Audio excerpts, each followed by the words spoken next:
I mean, one of the things I mean, Gary, maybe you can take this. The issue of the people versus the policy. Is it possible for a nation to actually function, quote and unquote, and produce a livelihood or produce products or be happy and be healthy without the government taking over or facilitating every single aspect? A good example is an industry where it's called Nollywood.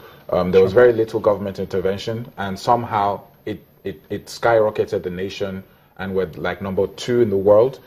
So is this the case with every other aspect of a country?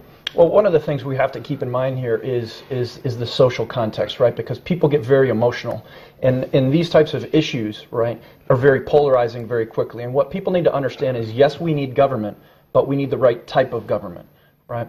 And the thing is, particularly here in Nigeria, we have government policymakers who are still looking at 20th century paradigms, 20th century policies, these things that are the best practices of the UN or the IMF, or these metrics that try to solve poverty, you know, this Western metric that has nothing to do with the reality on the ground here, instead of going towards promoting prosperity.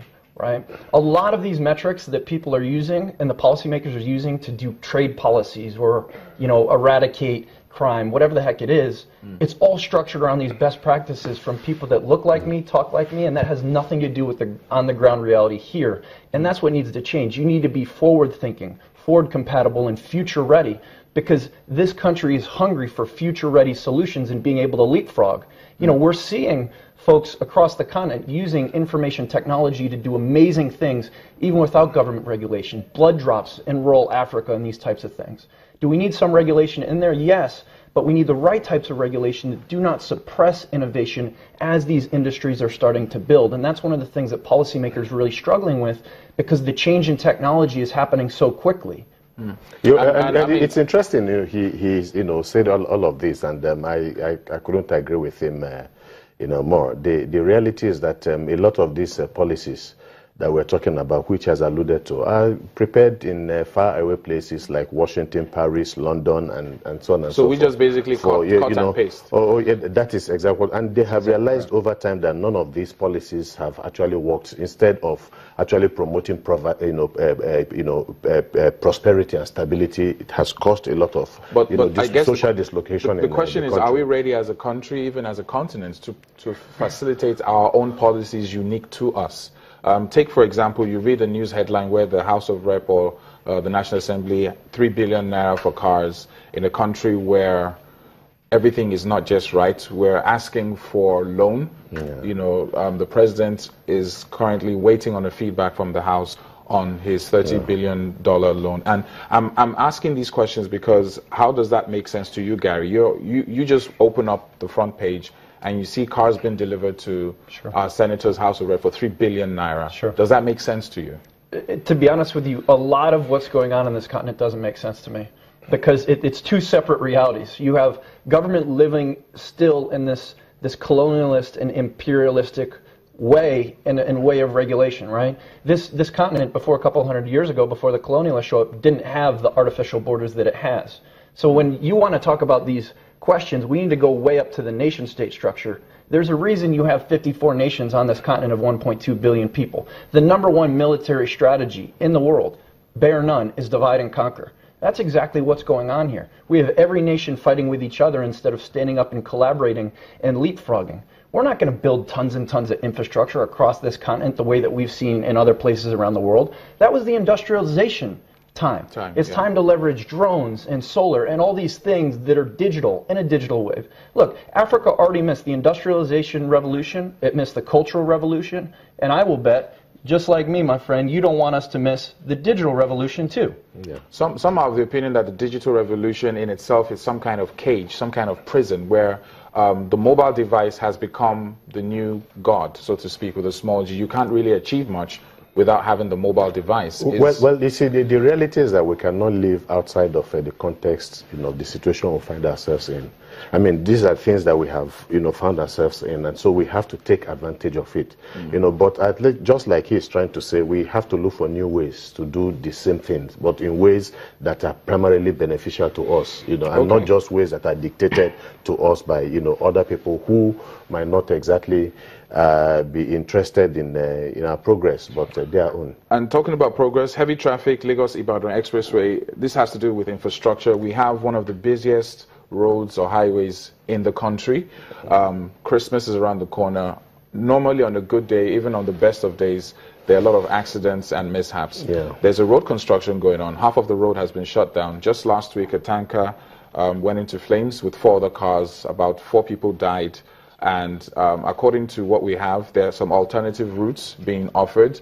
And people are like, look, these alternative routes are not really alternative in the real sense of it. So we just have this chaos. What do you think is the solution to that? Yeah, most unfortunately, as the population grew, the infrastructure needed to meet up with the teeming population, burgeoning population did not grow because our policymakers and our politicians were... Okay, Chike, let me come back. We have a quick break. We'll be back on Rubbin Minds to take a look more at this issue of infrastructure and, of course, the killings in a prison where the prison guards killed the inmates. We'll be right back.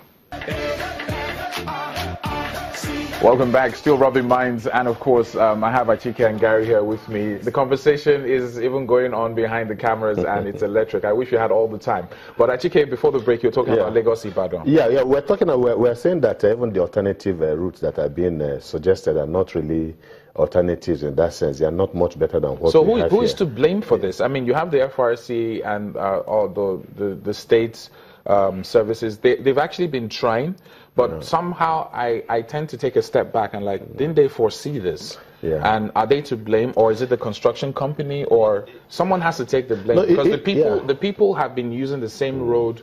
Yeah. And they know that these guys use the same road, and this is where the livelihood of a lot of people comes. So it's not their fault for wanting to use the road. Yeah, Oscar, you see, it's not about not foreseeing this. I mean, because this has been in our faces for over 20 years now. We've had issues with this Lagos-Ibadan Expressway, for instance, just like we have in some of the major highways in the country. The statistic is even more horrendous. I mean, from January to June, according to the Federal Road Safety Commission, about over 80 people have died on this same road. Now, that is a terrible figure, when you're talking about road accidents. And so it is clear, yes, the government woke up extremely very late to try and do something about that road. Of course, you know that there's a lot of construction work going on that road. We don't know exactly when it is going to end. But unfortunately, the alternatives they are talking about, you're talking about from Ota through, through Ogun State, all that, and then the Lekki also. Not very convenient. Lekki is slightly better. I mean, it's better in terms of the road infrastructure.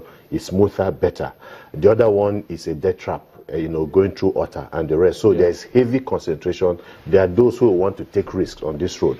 So if it's not just bad roads and so on, you have also, the menace of, I want to say, some religious organizations who, have events on, particular days, and the people end up spending 8-10 hours on that particular road. And when people talk about the lifespan of Nigerians, being reduced on a daily basis, you'll be surprised that some of these stress, factors are causative. Now, from accidental deaths to deliberate deaths, this is prison officials beating up 6 inmates to death in Kwara prison. This is the Okekura prison, Ilorin, Kwara State. Reportedly, about 6 people. It was reported the incident happened around 2 p.m. when the inmates who were in the condemned cell protested the substandard quality of food they were served. Now, to the average person listening, they're like, well, they're in prison, who cares? They're already on their way to death row or whatever the case might be. But in the midst of this, they're actually people, and they do have some fundamental rights. Yeah. So what right does a prison official have to beat 6 inmates? Yeah, I think it's to death. Yeah. It's the problem again, and these are fundamental issues with the justice criminal system in this country.